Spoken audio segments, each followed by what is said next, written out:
Bon, salut à tous, bienvenue dans cette nouvelle vidéo. Qui a tardé, dis donc, qui a tardé. Ah, j'étais malade, putain. Je fais une sinusite là, la barre là, le putain. Donc du coup, j'ai fait une petite pause sur les travaux, quoi. Histoire de bien me requinquer. Et donc là, je rattaque parce qu'en fait, concrètement, bah, le temps passe, quoi. Le temps passe, il me reste énormément de choses à faire sur le car avant de partir. Là, concrètement, il me reste 60 jours. Voilà. 60 jours pour préparer le car nickel avant de partir, quoi, sur le méga road trip, hein, sur 2 mois et demi, bref, je vous en avais parlé dans l'ancien live, et s'il y en a qui veulent savoir, vous allez voir. Donc là, qu'est-ce que j'ai fait? Je n'ai pas filmé avant, mais j'ai rattaqué ce matin, il est 13h30, donc vous voyez, j'ai mis la plaque là-haut, au-dessus de la porte. Voilà, parce qu'il y avait une plaque, il manquait une plaque, et en fait j'avais de l'eau qui rentrait un peu, donc j'ai mis cette plaque là, j'ai bien jointé, et là en fait je suis en train de faire quoi? Là j'ai démonté, je vais te montrer, hop, j'ai démonté la porte là, j'ai enlevé la planche qu'il y avait ici, et en fait mon objectif ça serait de... Tu vas être à contre-jour là, dis donc. Mon objectif ça serait en fait de condamner, pas définitivement, mais de pouvoir l'ouvrir quand j'ai envie. Mais j'ai envie de condamner la porte arrière. De toute façon, on passe pas, puisqu'ici, il y aura un plancher. Ici, ça sera une... J'ai mis une tringle là-haut, tu vois. Et puis, ça sera une penderie avec... il y aura des rangements fixés, etc. Puis là, c'est le petit coin. Mon fils, il aime bien venir se poser ici sur la plateforme. Bref. Donc, du coup, je voudrais garder la porte fermée, bloquée. Mais pas définitivement. Je veux pouvoir l'ouvrir si j'ai besoin, quoi. Donc bah en fait, le problème, c'est que dans le car, j'ai la fermeture centralisée partout, notamment sur la porte arrière. Et en fait, quand je ferme la centralisation, quand je ferme la porte avant, ça ferme tout, les soutes, etc., les portes. Mais si je désactive cette centralisation-là, non, c'est pas clair ce que je dis. En gros, il faut que je déconnecte la centralisation, la fermeture centralisée de la porte arrière. Voilà. Parce que je suis en train de me perdre dans les explications. Les mecs, ils vont éteindre la vidéo. Donc, il faut que je déconnecte. Donc, il faut que je démonte tout le bordel pour aller démonter une fiche. Parce qu'en gros, si j'ouvre la fermeture centralisée, ça ouvre partout. Et moi, je veux pas que ça ouvre derrière. Je veux que derrière, ça reste fermé. Je veux pas qu'on puisse ouvrir la porte arrière de l'extérieur. Voilà, pour faire simple. Donc bon voilà, et je vous montre ça après. De toute façon là dans cette vidéo il va y avoir plein de trucs, donc je vais pas mettre un quart d'heure sur chaque truc parce que là il faut enchaîner, hein. Bon, allez, je fais ça, je vous montre après. Bon voilà, c'est fini. Je vous montre. Voilà. Donc là, je sais pas si vous allez voir grand chose. Donc j'ai fermé le caisson, j'ai mis une bouche d'aération pour pouvoir avoir la chaleur. Et donc ça c'est fixe. C'est fixe, mais c'est enlevable en enlevant les 4 vis qu'il y a là et les 2 vis qu'il y a là. Donc ça, on peut l'enlever assez facilement. Donc là, on peut venir dessus, etc. C'est costaud. La porte, c'est bon, elle est condamnée. Alors j'ai viré comment ça s'appelle, la fermeture centralisée. Donc pour l'ouvrir, on peut plus l'ouvrir de l'intérieur déjà, sauf en enlevant le plancher, ok. Et donc, cette porte-là, je veux qu'elle reste fermée, sauf si on avait besoin d'ouvrir, par exemple, pour aérer, ou, je vais vous montrer. Ce que j'ai fait, c'est qu'en fait, le système que j'ai fait, j'ai laissé quand même la possibilité de l'ouvrir assez facilement. Et vous allez voir pourquoi. Mais que de l'extérieur, et que avec la clé. Je vous montre. Du soleil, enfin. Merci pour ce beau soleil. Et avec la clé en fait, c'est pas celle-là, il faut que je trie les clés parce qu'il y en a une chier et je sais jamais laquelle. Hop, donc en ouvrant avec la clé et en appuyant sur le bouton, la porte s'ouvre, la branche touche et là en fait, eh ben, on se retrouve avec un coffre. Voilà. Donc ça fait un coffre pour pouvoir ranger s'il y a besoin des trucs. Alors des trucs qu'on n'attrape pas souvent parce que l'objectif c'est de laisser cette porte fermée là. Mais voilà. On peut l'ouvrir uniquement avec la clé de l'extérieur. C'est-à-dire que quand elle est fermée à clé, c'est-à-dire quasiment tout le temps. Si on appuie de l'extérieur, personne ne peut l'ouvrir. Donc j'ai pas à me soucier de savoir si cette porte elle est fermée ou pas avec la fermeture centralisée. Et surtout, j'ai pas à me soucier que de l'intérieur mon fils puisse l'ouvrir indépendamment de sa volonté. Qui touche à tous les boutons. Et voilà. Bref. Ça permet de faire un coffre de rangement. Alors un truc, je sais pas ce que je rangerai là, mais ranger quelque chose qui est pas... Hop. Tac. Et là, c'est fermé. Ranger, je sais pas, stocker quelque chose qui a pas besoin d'être utilisé souvent. Je sais pas, on trouvera de toute façon. De toute façon là, je vais... dans cette vidéo et puis dans les prochaines, vous allez voir, je vais m'occuper un max de créer des rangements. Parce que bah, le car, il est... Au niveau de l'aménagement général, il est bien quoi, ça va, il est fonctionnel. Sauf qu'il manque beaucoup de rangements. Parce que bah, on est 5, et à 5, bah, il y a vite du bordel quoi. Donc là, en partant de 2 mois et demi, je pense que ça va être du gros bordel. Donc je vais faire plein de rangements. Là, il faut que je vois, là, je vais... déjà, alors, je vais essayer de faire des petites étagères d'angle, et à certains endroits comme ça. Là, bon bref, ça vous verrez un peu plus tard dans la vidéo. J'ai plein de petits trucs, des trucs à la con, hein, auxquels j'avais pas pensé. C'est genre des petits crochets, tu vois. Donc je vais mettre des petits crochets un peu partout pour pouvoir accrocher des torchons, serviettes, etc. Petits porte-manteaux. Enfin, voilà, il y a plein de trucs là. Pour sécher le linge aussi, parce que je vais installer la machine à laver là. Je vais en commander une que je vais installer ici. Donc pareil, il va falloir que je tire un câble électrique dessous pour pouvoir raccorder l'électricité. L'eau c'est bon, j'avais laissé, il y a la vasque là, donc là il y a l'évacuation et l'arrivée d'eau et l'évacuation de l'eau qui est juste à côté, donc je vais pouvoir brancher ma machine facilement. Il faut juste que je tire une prise électrique, enfin bref. Et après il va y avoir le problème du séchage du linge. Alors le séchage du linge, je suis en train de voir. Est-ce que je peux faire dans la partie cabine, est-ce que je pourrais faire un système avec un truc là qui s'étire avec des câbles comme ça ici, mais que je veux quelque chose qui se mette et qui s'enlève, ou alors je sais pas, ou alors ici fixer un système qui s'ouvre, tac, comme ça, tac tac, avec une barre comme ça qui s'ouvre, plaque, une barre qui s'ouvre là, tac, avec des fils comme ça, pareil de l'autre côté, je sais pas, je suis en train de réfléchir, je vais poser ici aussi, donc là ici ça va faire office de penderie, hein. Mais aussi je vais mettre aussi des petits, je pense des petits rangements ici, des petits bacs ou quoi, je sais pas, je vais voir. Et ici je me disais, pourquoi pas mettre un truc pour pendre les serviettes de bain, je sais pas. De toute façon il faut que je passe un coup de vernis marin là, sur ce bois là, histoire que si on met des serviettes qui sont humides, et ben elles sèchent sans foutre de l'humidité dans le bois quoi. Je vais voir, je suis en train de voir. Je vais peut-être foutre je sais pas, je vais voir, on va voir ça au fur et à mesure. Il faut trouver de la place pour sécher le linge, parce qu'à 5, quand on fait des machines, je t'explique. Bref, tout de suite, je vais passer là à ce coffre. Donc je vous avais dit la dernière fois, cette banquette coffre, elle est super, il y a énormément de place dessous, sauf que pour y accéder, c'est une galère, parce que j'avais mis qu'une seule planche, comme ça, et donc pour la soulever, avec le poids des coussins et tout... C'est immense dessous, il y a de quoi ranger un paquet de bordel. Oh, putain. Sauf que bah, pour y accéder, c'était mort. On avait mis des packs d'eau là quand on est parti. On me dit Julien, tu peux attraper une bouteille d'eau? Oui. Voilà. Donc j'étais parti pour faire découper en fait ici des coffres. Faire comme des placards, faire des portes de placards. Clac clac qui s'ouvrent par là. Et puis j'ai quelqu'un dans les commentaires qui m'a dit mais pourquoi tu découpes pas, tu scindes pas tout simplement ta planche en haut, comme j'avais prévu de faire au départ. Et je me dis ouais, et puis en fait je vais faire ça. Donc comme j'ai 4 coussins, ce que je vais faire, la plaque, je vais la couper en 4. Donc je vais faire une découpe ici, une découpe là, voilà, et comme ça j'aurai 4 planches qui se soulèvent indépendamment. Voilà, comme ça, au pire des cas, j'ai juste à faire ça, je sors le coussin, et ma plaque, elle se soulève.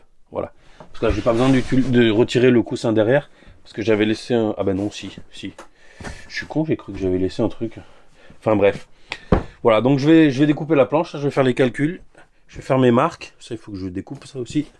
Cette espèce de fil de merde là. Et puis voilà. Allez, mais j'attaque ça. Faire des petits marquages au feutre. Puis après, je vais découper les planches. Et puis, je vais remettre des charnières parce que j'en avais pas mis assez. Enfin, j'en avais mis 3 sur la longueur. Donc là, il m'en faut au moins 6, quoi. 2 par planche, quoi. Allez, j'attaque le marquage et puis on va démonter tout ça.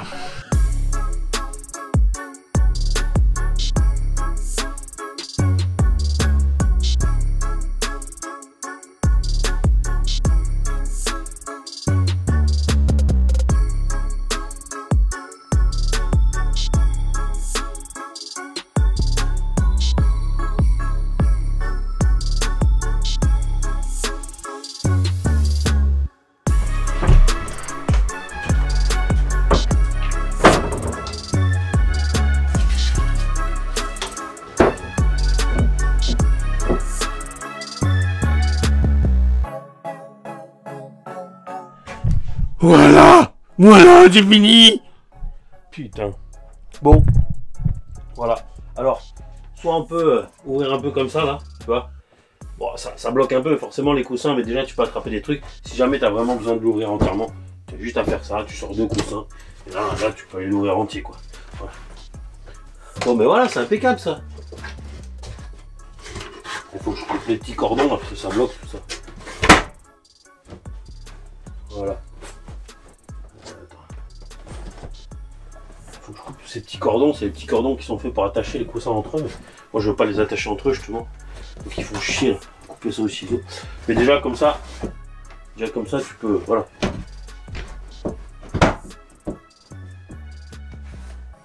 Tu peux déjà attraper quoi. Bon ben voilà, ça c'est fait. On continue, Quand je regarde la liste, je me suis fait sur Excel. Je fais une liste de tous les trucs à faire. Dès que je regarde, j'ai envie de vomir. Tout ce qu'il y a à faire, c'est un truc. Putain, j'arrive pas à regarder. Ah, il y a un truc de fou, quoi. Ah là là. Bon, là, j'ai fait. C'est où? Oh là là là là. Mon Dieu. Mon Dieu. Et je trouve même pas, putain. Ah, je l'avais même pas mis ou quoi? Oh là là là là. Putain, c'est où? Je l'ai pas mis. T'es fou, toi. Oh, c'est un truc que j'ai fait que j'avais même pas mis sur la... Mamma mia. Bon, allez. J'attaque autre chose. Je sais pas encore. Je vais choisir sur la liste et puis on se reprend tout de suite. Tout de suite. Bon, allez, maintenant, je continue. Hein, je vous montre plein de petits trucs que je fais.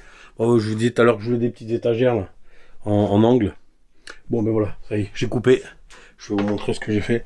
Tout simple. Hein. Alors, je vous dis ce que je fais, même si c'est pas... Hein, moi, je suis pas... le bois, je le maîtrise pas. Je suis pas ébéniste ou je ne sais quoi. Ou... Bref, je me débrouille. Je fais avec des outils un peu à l'arrache. Bref, du coup, ce que j'ai fait... il me reste des chutes de sapin comme ça, là. J'ai pris j'ai coupé un carré de 30 par 30. J'ai coupé en deux. Du coup, je me retrouve avec des petits triangles. 30 par 30 par, j'en sais rien. Faites le calcul. Je me suis découpé donc 2 triangles comme ça. Et j'ai découpé aussi des petites baguettes, là. Vous savez, c'est des plats, des champs plats en bois, là.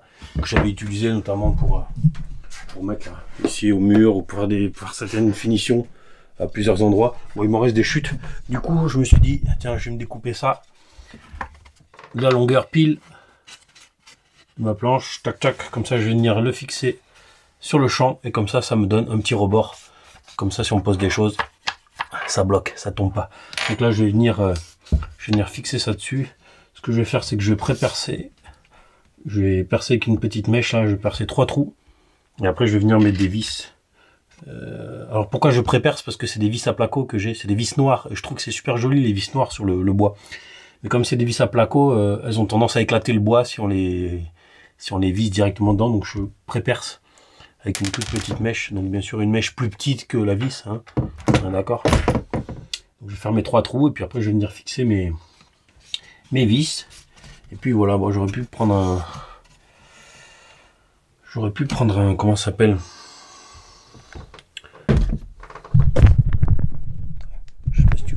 chose. Désolé, je bouge la caméra. Je suis pas très au point. Mais... j'aurais pu prendre un... comment ça s'appelle? Un serre-joint peut-être.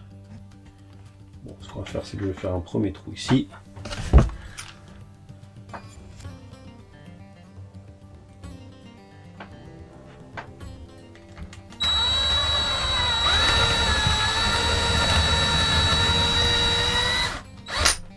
Voilà. Ma première vis, comme ça, elle tiendra.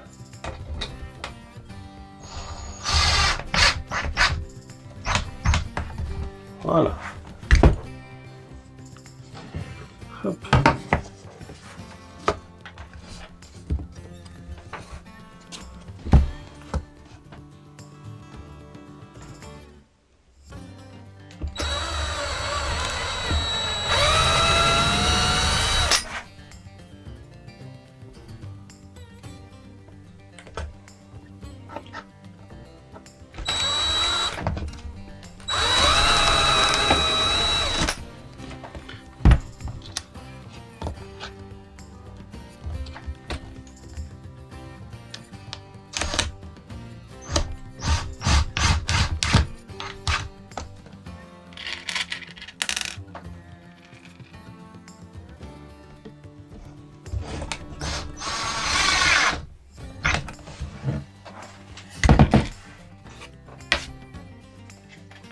Bon voilà, rien d'extraordinaire, hein, mais bah, je vous le partage parce que je me dis que ça peut donner des idées à certains.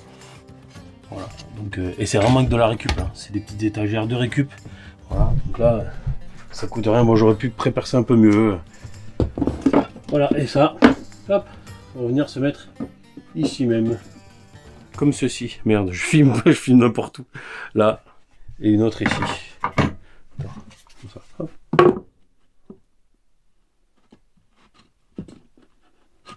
Je vois même pas ce que je fais. Voilà. Comme ceci. Et comme ça, ça fera un petit rangement au-dessus, comme ça. Je suis super. Ah, c'est super. Dis-le, c'est super.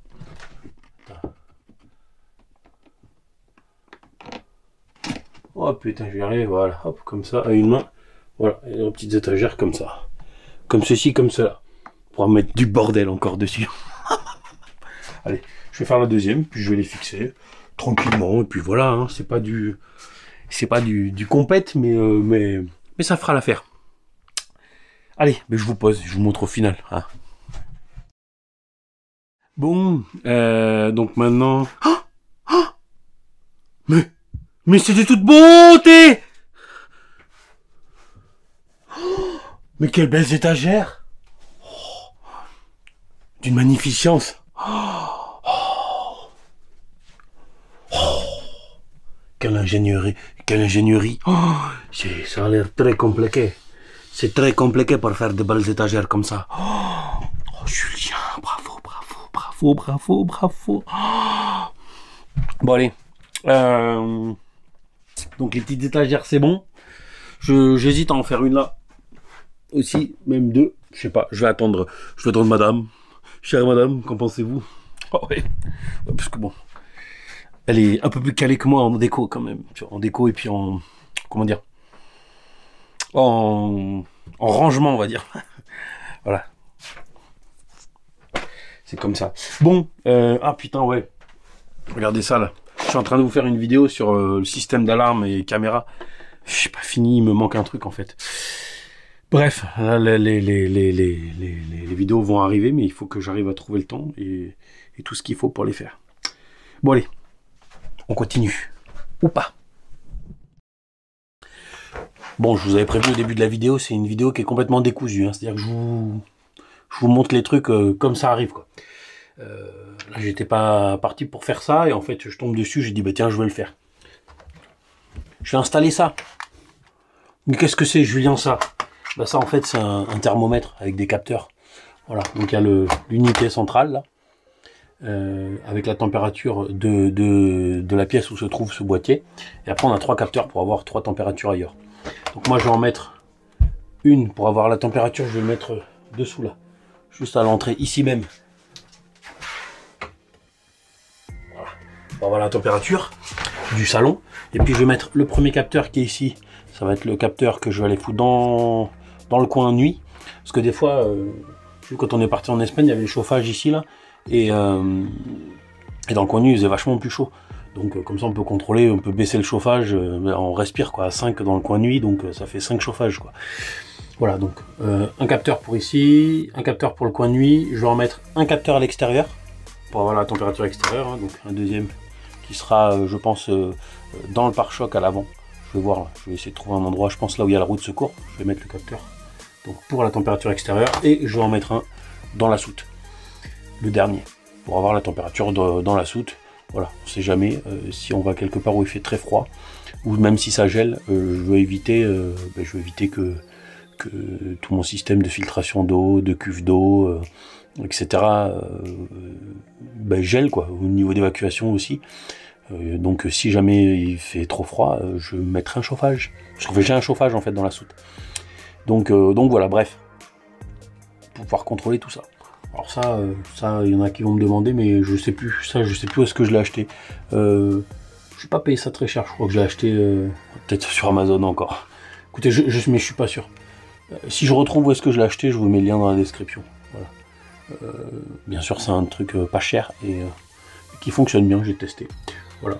Ça, là, ils marquent tous 19, sauf celui-là 20 parce que c'est le 3 que j'ai dans la main. Donc avec ma main, je réchauffe le capteur. Le capteur.